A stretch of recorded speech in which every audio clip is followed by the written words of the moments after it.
Hello, everyone. Welcome back to another bonus episode of Bookish Babbles. Today, we're joined by a very, very, very, very special guest. How many bears did I say? I have no idea. My very good friend, Sarah. Yay! Hello. Hello. How long have I been trying to get you on here? We've been trying to actually find the time to sit down and like film an episode for weeks. Yeah. It a mix of life, me forgetting to schedule things, poor planning. But the point is, we finally got here. I was only a half hour late today. It's fine. It happens. Better late than never. But anyway, Sarah, for those who don't know, is one of my best friends. We met. Was it our beginning of our sophomore year of college? Freshman. Freshman? Or was it second semester, right? Yeah. Yep. And then one day in class, the semester after that, you walked up to me. You're like, "Hey, never got your number last semester. Let's be friends. Also, here's a book I recommend to you." Classic way for me to make friends. Hey, read this. Read this. Give me your number so we can talk about it afterward. And then we've been putting up with each other ever since. Yes, a solid 5 years, almost 6. 6 years? Almost. Oh, shit. Because I'm almost 2 years out of college. Fuck, that's right.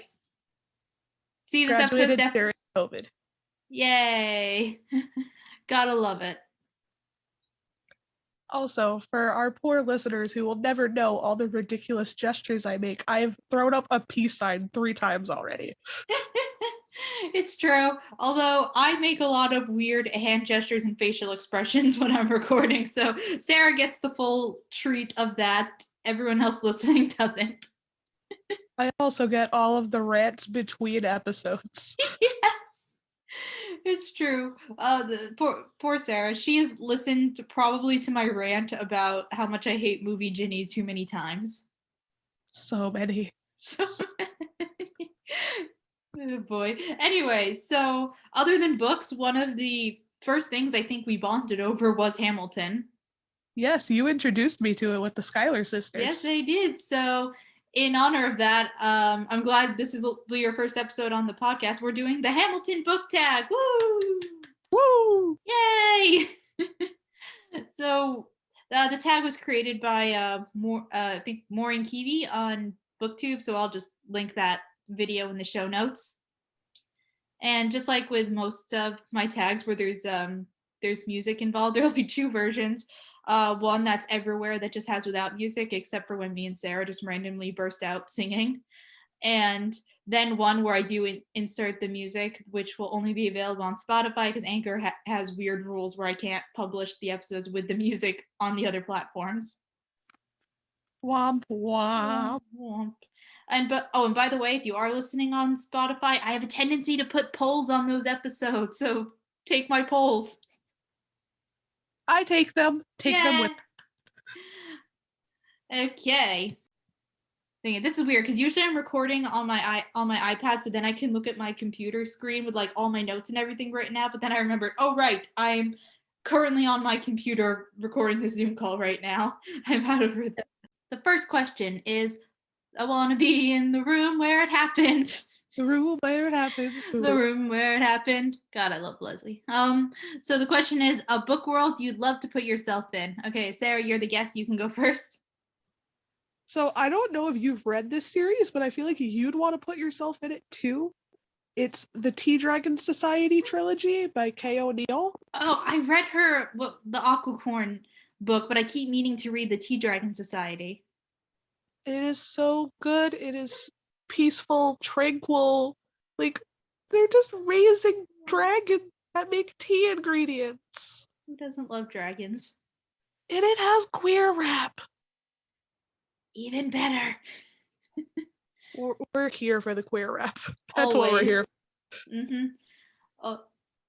Also, this is just another casual reminder that as much as I love the Harry Potter series, fuck J.K. Rowling. Yes. Yes. Just a casual reminder. For some reason, she's been more active on the transphobe train lately, and I'm just like, why? Why? Yeah, I feel like everyone is. Yeah. Like, what's the point of this? Anyway, that's in a whole other problem. But anyway, my answer is not the Wizarding World. I went with something else this time. I decided to go with Narnia. Somewhat basic answer, but it's but I remember, I think I think I got into Narnia before Harry Potter actually, because I remember my dad taking me to see the first Lion the Witch and the Wardrobe movie in theaters, and I Never read books, never watched the movies. oh Fight me if you will. it's okay, you can, that means you still have a chance to experience the magic. Yeah, for y'all who don't know, Alyson is a major series person and I am not. Yes. So So spoiler alert, any questions for any of these tags where it's like, what's a series you love? Sarah was like, I don't know. I have one generic answer, and it's from when I was in middle school, and you'll find out about that in about 6 questions. Yeah, but yeah, Narnia would be a fun world to visit as long as the White Witch isn't ruling over everything. Then that would kind of suck. But I don't know. I want to have a talking beaver friend Who doesn't? because they just they would be fun. And plus, Mrs. Beaver, she's like, oh cool, random company I wasn't expecting. Have some food. Who doesn't want that? I was gonna say, in the same vein as Mrs. Weasley, but without the transphobic author. No, I love in the Chamber of Secrets movie though when Harry shows up at the Weasleys' house. Well, first you have just Mrs. Weasley yelling at the boys, being like, "Where have you been?" And then being like, "Oh, hi, Harry, how's it going?" Yes. And then Mr. Weasley, like looking at Harry for a minute, is like, "Hold on, not red hair. That's not one of my kids. Who are you?" Like it took him a second. He's like, wait, 1, 2, 3, not red hair. That's not mine. You, who are you? Oh boy, good times. Okay, we should probably answer the next question. Otherwise, this will be like a 2-hour episode. Like most of our phone rants. Yay! All right, so next one is the Schuyler sisters, an underrated female character or characters. Margot from the 100 Years of Letty and Margot by Marianne Cronin. That came out last year, and dear God, I love that book. I haven't read it. Remind me what that's about again. So you have a 17-year-old and math, an 83-year-old woman. They're both in the same hospital for different reasons. They're both terminally ill, and they meet in an art room, and they decide that they're going to paint 100 pictures, one for every year of their lives, to total 100 pictures. So that way they will have something to commemorate the 100 years total that they were alive. Oh my god. And so you follow through their story, you see it in modern time, but you also learn about their stories. And I love Margot, and I love the fact that Margot gets her happy ending at the end of the book. We love it, but also we love older queer people finally coming to the point where they can experience their queerness and find the love that they deserved. Mm-hmm. Like she leaves at the end of the book to go marry her wife that she's been in love with for literal decades. And also, if you pick up this book, because I hope I made it sound good, it is spectacular, please have tissues nearby, but be prepared to laugh the whole time through. It mixes funny and sad so well. Excellent. I love just sitting down, either just in public or sometimes surrounded by my family, and all of a sudden I just start bursting out loud like a maniac, laughing out loud like a maniac. Yes. And then I start crying, and then my mom bursts, and that's when my mom bursts in the room. She's like, "What's wrong?" And I hold up the book, and she's like, "Oh," and then walks away. As a person who loved The Simpsons, I've seen something similar happen with Alyson, and every time it reminds me of that one episode of The Simpsons where Lisa is sad. And Marge notices she's sad, bends down and goes, "What's wrong, sweetie? Is one of your fictional characters experiencing difficulties?" It's accurate, though. It is. It's very accurate. Oh boy. Yeah. So I have a hard time choosing, so I have three answers. Okay, I have 3 answers for another question down the line, so I'm with Okay, you. cool. So it evens out. So first I have Charlotte Fairchild from The Infernal Devices, because of course, and then also Sophie Collins from The Infernal Devices, because I'm sure most people in my life and who have even just listened to a few episodes know I absolutely love The Infernal Devices. And in that series, Violent flashbacks. in that series, like, obviously Tessa's like, the main female character, the one everyone loves. Of course, she's one of my favorites, and then Cecily is the other one too. But I feel like Charlotte and Sophie are kind of underrated, because like Sophie starts out as a mortal who can just see through the magical mist or whatever, so she can see the supernatural world, and then by the end of the series she's strong enough to ascend and become a shadow hunter herself. And then Charlotte is running the London Institute, and she's like the first woman, because this is like in the 1800s. She's the first woman to ever run an institute, and then she becomes basically the shadow hunter equivalent of their president by the end of the series, and she's the first woman to ever do it. Woo! So I feel like that kind of gets overlooked, because we're all screaming over the golden trio in that series, which of course we are, because I love all three of them. And then last one is Cressida from Mockingjay. So spoiler alert for down the line when we're eventually reading Mockingjay for this podcast. I love Cressida. She's very underrated. She's a director, and she's the one who directs all the propos that Katniss films in Mockingjay. So she plays a really vital role that I feel like doesn't get enough credit. And I love what's her name, Natalie Dormer, who plays her in the movie. I wish I knew. Yeah, I can't remember. I'm blanking on her last name, and I feel bad. She was Marjorie in Game of Thrones, and then Anne Boleyn on The Tudors. So she's a fantastic actress, and she's one of the few people who I think can look good with a half-shaved head. Yeah. Yeah, because you watched all those movies recently, right? Yes, very recent. Yep. And she's very good in those movies, and I love her. Okay. We both answered. On to the next question. So, I am not throwing away my shot. I can't rap to save my life, so that was really cringy. I'm so sorry. So, my shot, a character who goes after what they want and doesn't let anyone get in their way. So, this is a book that I know for a fact is on your shelf. We've talked about it very recently. Oh no, I'm losing your connection again. Shot. It's like the Zoom doesn't want the world to know about this book. I mean, with how gory this book is, it wouldn't surprise me. It's Okay. so good, but oof.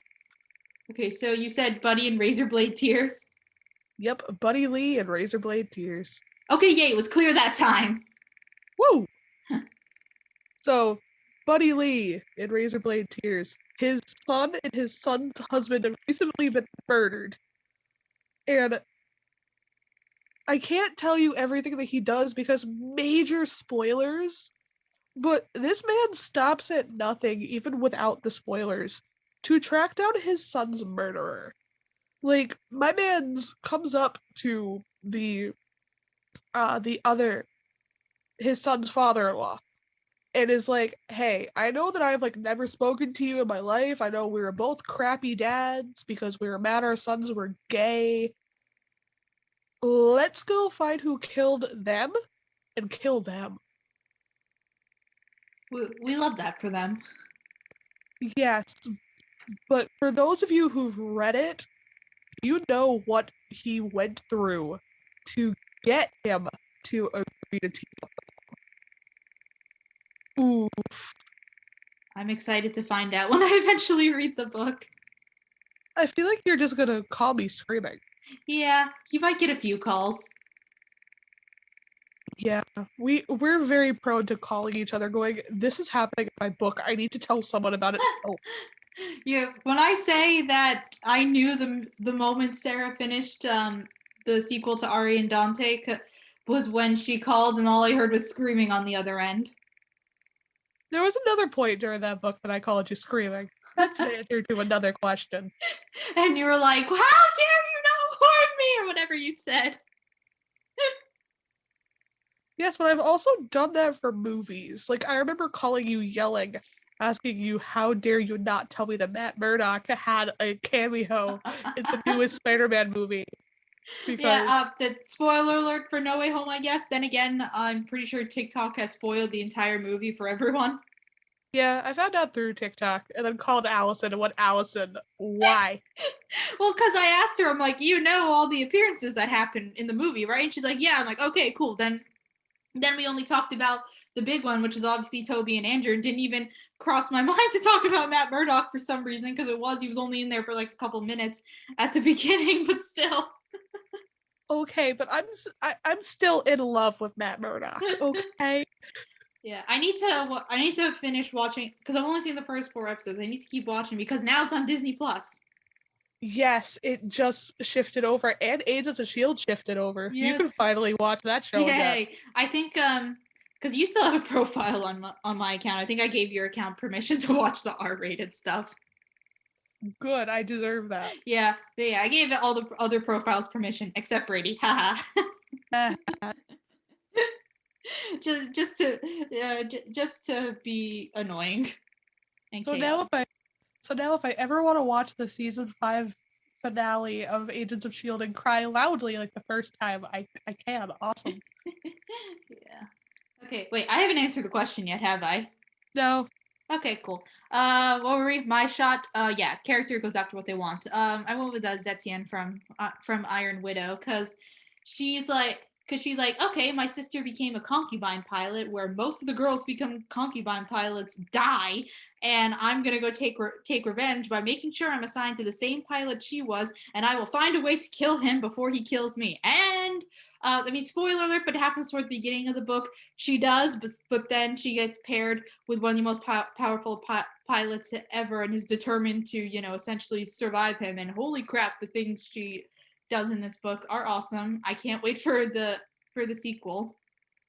And I was screaming by the end of the book. You haven't read Iron Widow.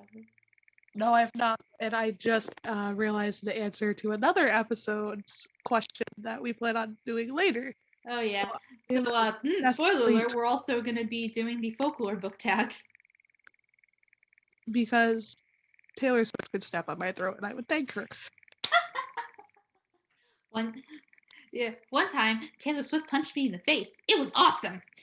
Is what would happen to Sarah. Yes, that is the energy. Yeah. All right, so on to the next question. Okay, stay alive. A character you wish was still alive.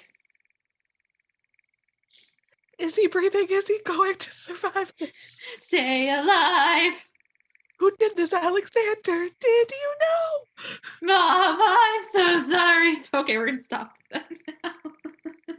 I mean, at least I didn't try to imitate Pippa's amazing scream at the end there. Oh yeah, like guys, if you have access to Disney Plus and you haven't watched Hamilton yet, go watch that, and I almost guarantee you'll cry.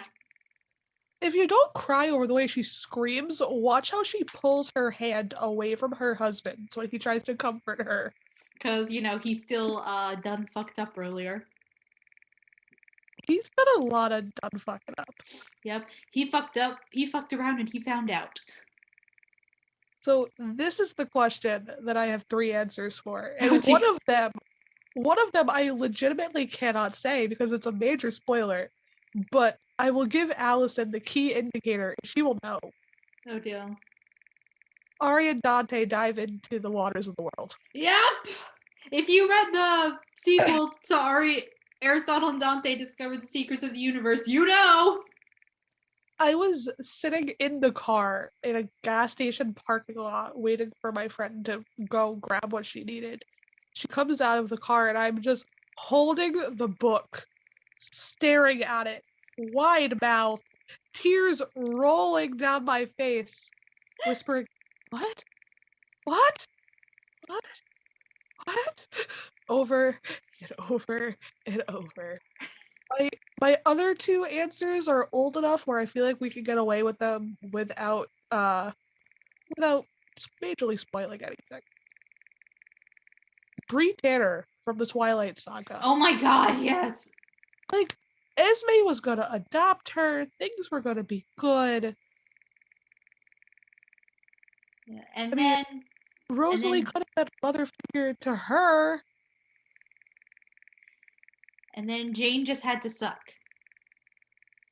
Her whole character. What'd you say? Isn't that her whole character? True, very true. Her whole character is just sucking and literally causing people pain. Pain grins. Yeah, good point. Although, except for Bella, for whatever reason, she was immune to that power. We'll be talking more about Bella's powers in our other tag video. Oh no, I can't wait to find out. I saw a very interesting theory, and it plays into something, so I figured I would mention it. Okay, so that was 2. You have a third one. Yes, and this one I know hurt you too. Oh no. Theodore Finch from All the Bright Places by Jennifer Niven. Gosh damn it, Jennifer! I love the fact that Jennifer still posts about that book all the time. It came out years ago. She's had books since. Yeah. Well, when did it come out? Like 2015? Somewhere around there. I know I was in high school. Yeah. I read it. Dang. But like she's had publications after that. But she still posts about it. And y'all read the book before you watch the movie. I never watched the movie. For you, I feel like that's good. Cool. I know there are people out there who will love the movie, but there are so many beats that are kind of lost in the movie because you miss out on that dual perspective. And but I love Theodore Finch. I will always love Theodore Finch. I know you will love that character for eternity. He made all of us love him, and he was all the colors at once at full brightness. You gotta hit all the emotional feels now, don't you? Me quoting the book. Yep. All right. So my answer is I just wrote page 250 from the third Maze Runner book. If you read it, you know. Sarah, you know, because I've ranted about it enough times. Yeah, that's a series Alyson likes to rant about. Watch out. Yeah, specifically, I think I've even mentioned it a few times on this podcast. I adore the movies, and I not so fond of the books as more time passes, and I especially hate Book Thomas. Like, I wanted that character dead by the end. Like, everyone says the book is better than the movie. For this particular series, Alyson takes that to an extreme. Yeah. In the opposite direction. Like, very extreme opposite direction. Which is so weird because I am the person who, when, you know, an adaptation for a book is announced, I'm like, must read book! Yep. Yeah. It's like in my DNA, but for that one, it's like malfunction. It's like, nope. How the turntables turn. So, for our next question, Alyson hopes that you burn. Burn. Also, I apologize if my voice is a little funky. I've been sick for about 5 days now. Oh no. I mean, they were talking about on the news this morning how, because my parents are the type of people who play the news when they wake up. They were talking about how spring allergies are going to be worse this year than most years, so it's all good. I've gone through a box and a half of tissues in 2 days just at work. Jesus. I've had to start bringing them from home. Yeah. Oh, by the way, happy first day of spring. Yes, happy first day of spring. Yeah. All right, so burn, most heartbreaking end to a relationship. You read this one recently. The Girl from the Sea. I should have answered that. That is such a good one. For those who don't know, that it's a graphic novel by Molly Knox Ostertag, and ooh, Yeah. we love it. Such a good book, though. You'll finish it in one sitting. I did, and then you'll scream. Yep. Beautiful art in it, too, though. Like a lot of graphic novels, obviously. Yes, I absolutely love that style. And I love how the design for Selkie is so close to human, but slightly off. Yeah. It should be fully human, but I love seeing that portrayed in art. The internet hates you again. You sound a little staticky toward the last parts. Of course, the internet hates me. I'm 23 years old, living in the US. But the art in The Girl from the Sea is stunning, and I really love the character design for the Selkie character. You get that really close to human, but something's not quite right. Ooh. So, for some reason, I struggle to think of a good one. But I just said Thomas and Teresa from The Maze Runner. Things don't end well for them. Specifically, the movie versions of them, because I actually like them in the movies. Again, because in the book, Thomas sucks. Oh, and I'll give you a bonus answer, Alyson. Yeah. All the Bright Places again. Again. Oh, Yep. Oh wait, another bonus answer. Hazel and Gus from The Fault in Our Stars. yeah. Okay. Not okay. Sorry, delayed response from my brain. Okay, next is You'll Be Back, a sassy villain. Da da da da da. Da da da da da. And much like King George, this is a character that I imagine kind of spitting when she yells. Because if you have Disney Plus, watch Hamilton. But also, how did you miss all the memes? I know, so many memes. So many memes. But Muriel Taggart from the first Fablehaven book by Brandon Mull, like, she comes off as this old woman who's just like, I'm just kind of a weak old lady. And then she ends up being like the boss villain from book one. Here to mess everybody's stuff up. And, like, she constantly taunts the younger of the two protagonists, Seth, and it's just such sass. Such sass. Yeah. I kind of cheated. I struggled to come up with a book answer, so I went with a TV show answer, but the show is based off fairy tales, so I count it. Once Upon a Time. I should have known. I should have known that would come up somehow.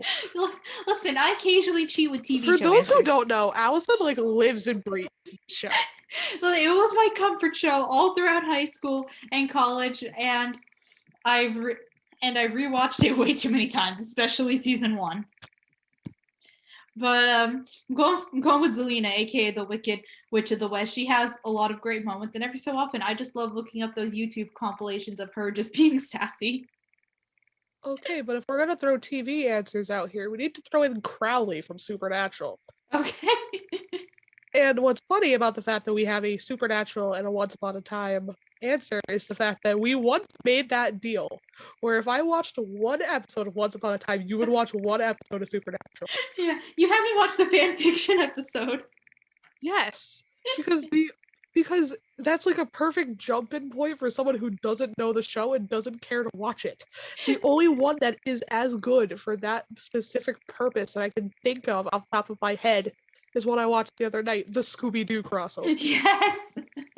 I just watched it for the first time the other night. Yeah. And then I had you watch the Belle episode in season 1, I think, right?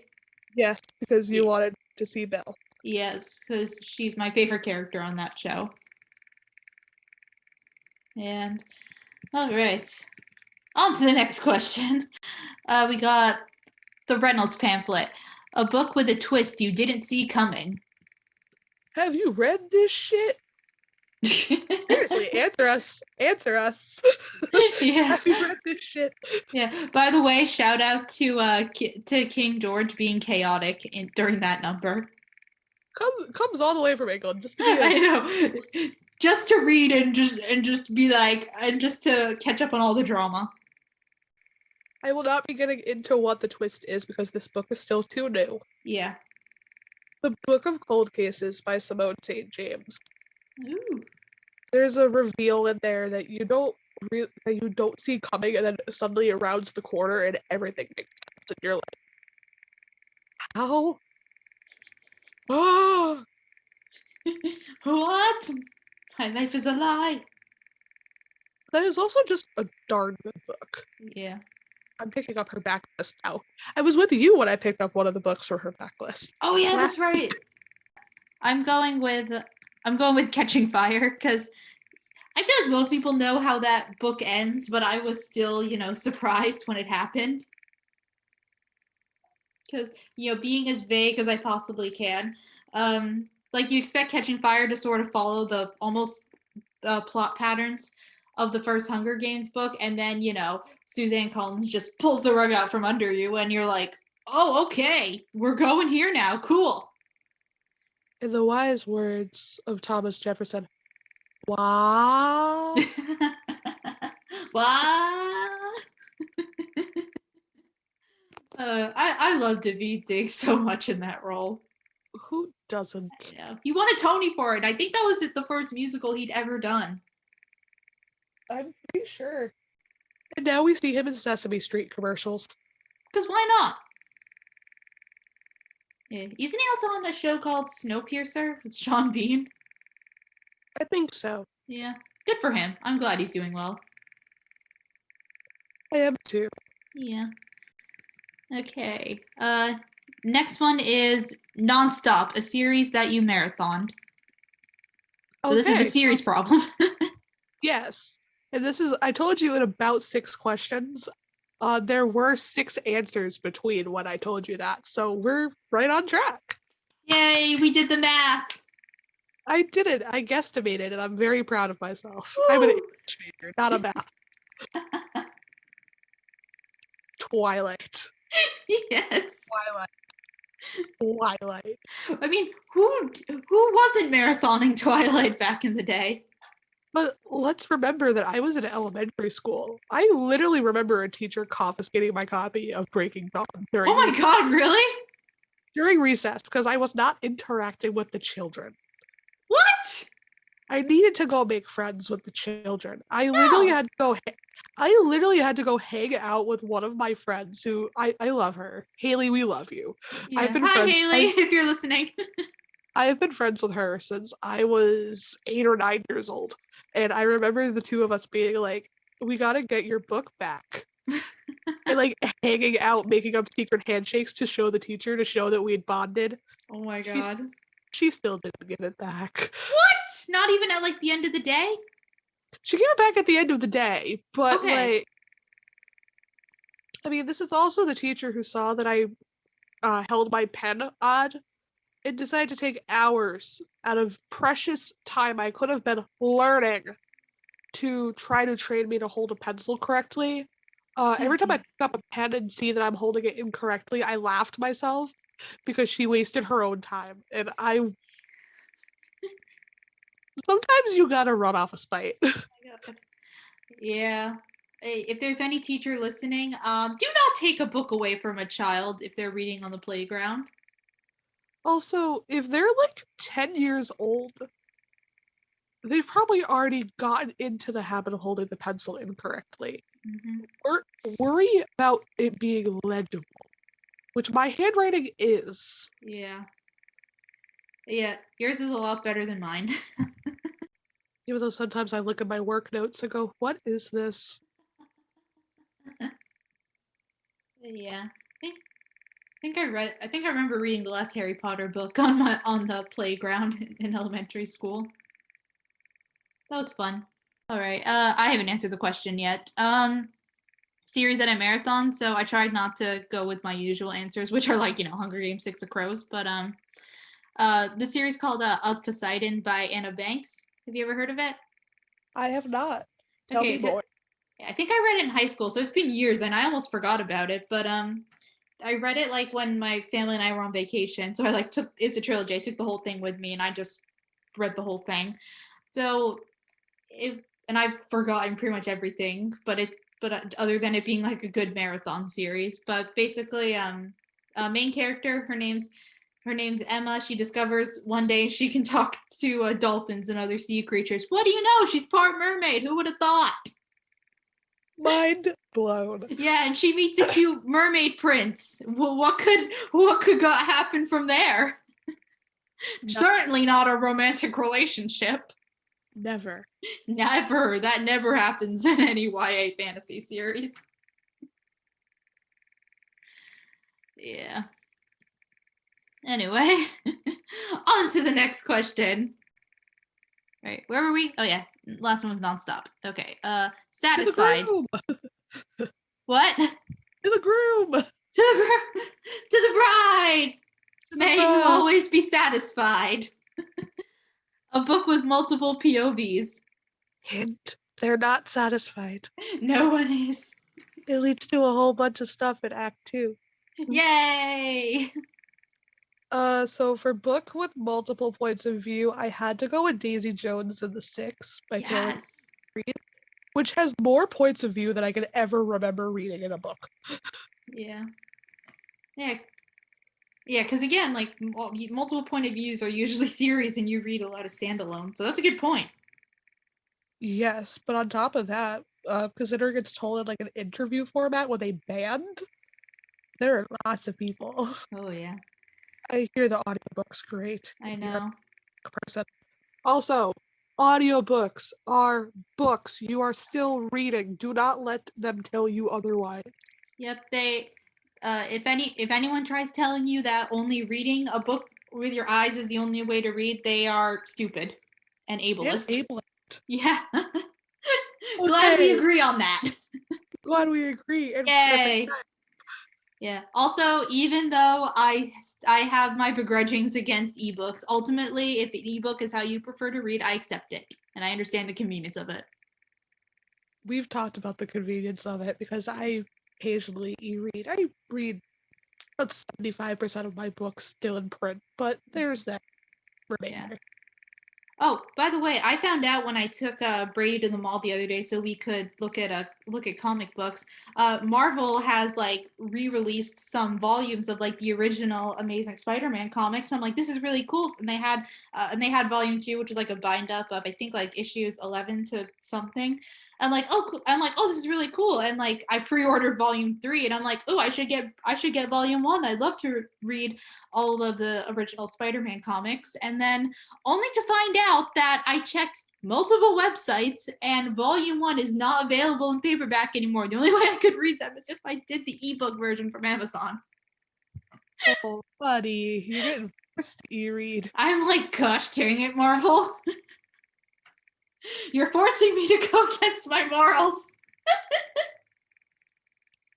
What did you end up doing for the Rainbow Rowell short story from last winter? Oh, they had an audiobook on Audible.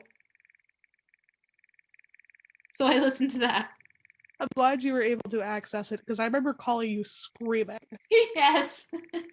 You didn't answer, so then I texted you in all caps. Oh, yeah. Sometimes I forget to answer text messages. I'm the worst. And then, because I had told you over text and you were so excited, you were texting back, ah, in all caps. I started taking screenshots and sending you pages.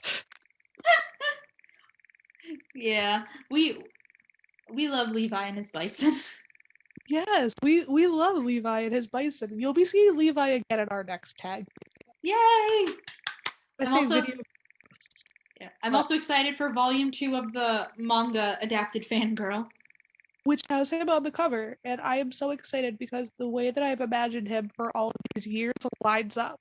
Yay! I love it when that happens. Okay. Did I answer the question? I don't think I did. We started talking about series and how I don't read that. So multiple point of views is a little weird for me. Yeah. Okay. I said In Ember in the Ashes by Saba Tahir. Fantastic series.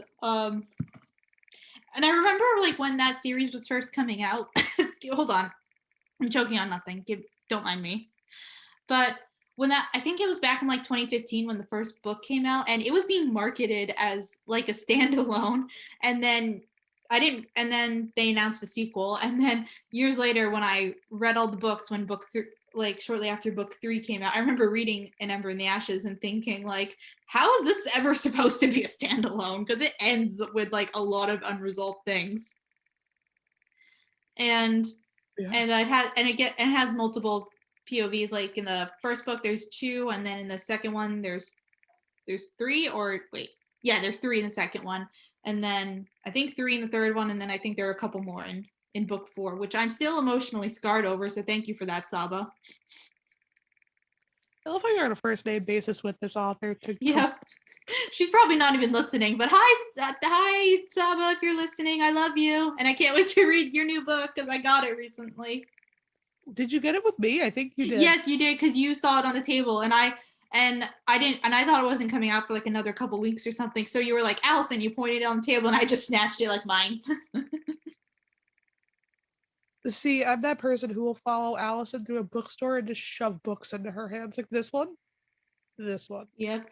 And then I end up buying most of them, and I end up buying more than I planned. And I only hate it a little bit. I mostly love it. I'm chaos. Like, Yep. I'm the person who almost always gets at least one add-on on Book of the Month. Yeah. I think it's only 2 times since I've gotten Book of the Month that I didn't have an add-on. Yeah, I get them consistently. Mm-hmm. December was awesome because I got 3 books that time. Mm-hmm. Like, I love when I actually get around to reading my physical books because I am a book nerd. I love books, but I cannot tell you how many times I pick up a book, read 30 pages, and then get distracted and then look around and go, oh, I never finished that. Yeah. But I remember the beginning too well to start it again. Yeah. Also, the internet started hating you again in that last sentence. Of course it did. Yeah. Maybe I should jokingly call this episode Sarah versus the internet. Okay. Will it let Sarah speak? Who knows?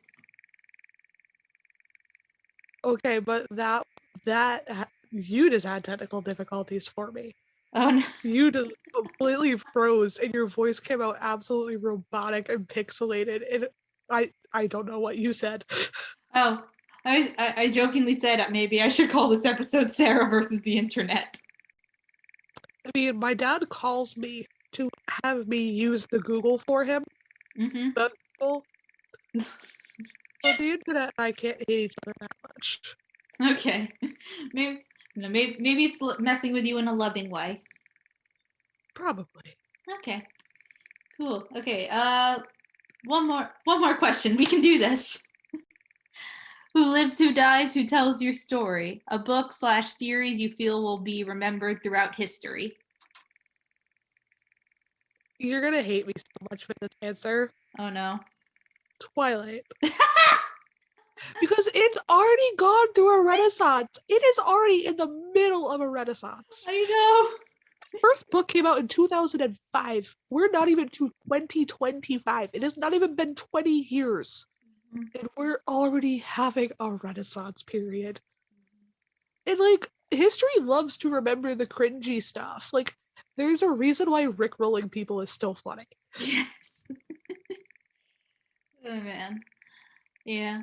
So another series I feel is kind of having a renaissance. That is my answer for this question, but in the more like niche parts of the internet, not as big of a renaissance as Twilight, but I wish was having a bigger renaissance because the movie turns 10 years old this week, is the Hunger Games series.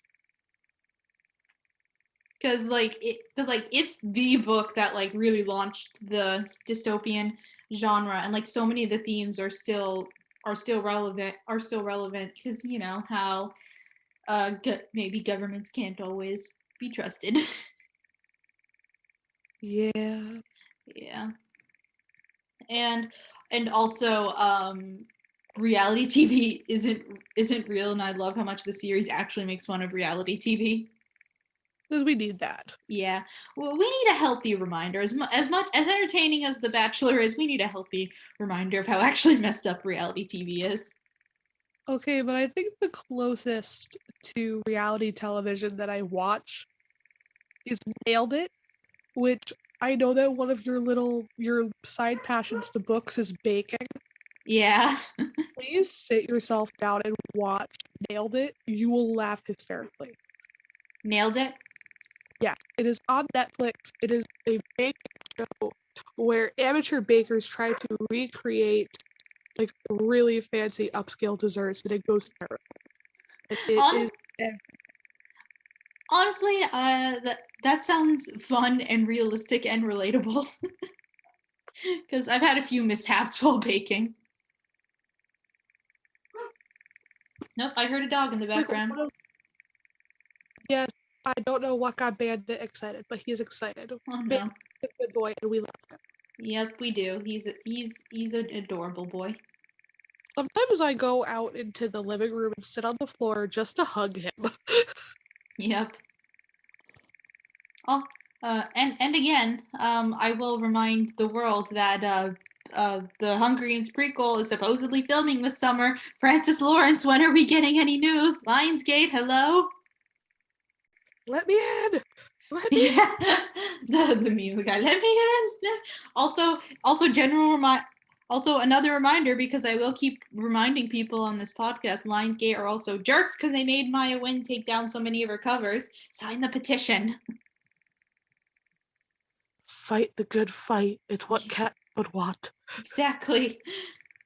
And I don't know. It's just I just can't get over like how much it like goes over their heads of what they're doing, because it's like they claim that, or the cover she made of the songs that are in the books like interfere with fan interaction or something, some BS explanation, but it's like, no, all of us love it. It got it. If anything, she's giving you free hype for the movie, because I got more excited to see the movie after seeing all of her content she created.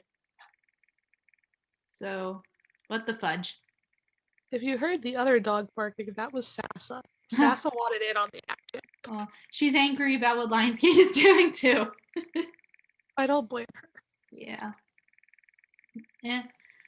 Although it's weird though, because I don't think Lionsgate had that same energy before the Mockingjay movie came out. Because before Mockingjay, other fans created their own interpretation of the Hanging Tree song, and you can still find some of them on YouTube. So it's like they can have their versions up. Okay. But the stupid it's slipping my mind now. But now the studio who gave us Twilight will not give us the full versions of Robert Pattinson singing the two songs that he sings in Twilight. Rude. Listen, you gotta really fight to find those on YouTube, and you always find really bad quality lyric videos. Yeah. But when you loved it in like 2010, that is what you did. Mm-hmm. I know, I was there. Yeah, don't you love how now it's cool to like Robert Pattinson as an actor? It's like, excuse me, I've liked him since Harry Potter and Twilight. I mean, come on. I remember the story that went around the media for forever, where at a signing, everyone was chanting Edward, and he wouldn't sign their stuff, but this one girl screamed Cedric, and he came over and signed her stuff. He's like, what? That one. Oh man. Let's not forget that no one hates Twilight as much as Robert Pattinson, which is the best thing ever. Yeah, it's like how what's her name on Riverdale? Lily, she hates the show more than anyone. Anyway, we've rambled a lot, haven't we? Yes, let's see. This episode has been going for just short of an hour. Yay! We I did got a it. text. I got a text right before this episode started. So That's how you're keeping track. Good. It's funny because whenever I record on Anchor, it'll usually warn me like, "Hey, yo, it's been like an hour." yeah, we are sitting at about 52 minutes. Cool. All right then. So that's the last question. We come to the end of the tag. I hope you enjoyed all of our random ramblings. This is like basically how any conversation between us goes. Yes. Yep. So thank you so much for being here, Sarah. I will talk to you very soon when we record the folklore book tag episode. Yes. And if Yep. any of you listeners want to find me, hi, I am Bookish Lotus on Instagram. I'll link it all in the show notes. Yes. Woo! Promotion. Just come talk books with me. That's all I want. Yep. And you have a TikTok too. Do you want people to follow that? Eh. Yeah. I've literally made one TikTok. Fair. Okay. Follow her on Instagram. It's great. It's a great account. I try. All right. And yeah, so this episode will come out this week, and then the following week will the folklore book tag episode come out. So with that all being said, thank you guys so much for listening. We will talk to you next time. Bye. Bye.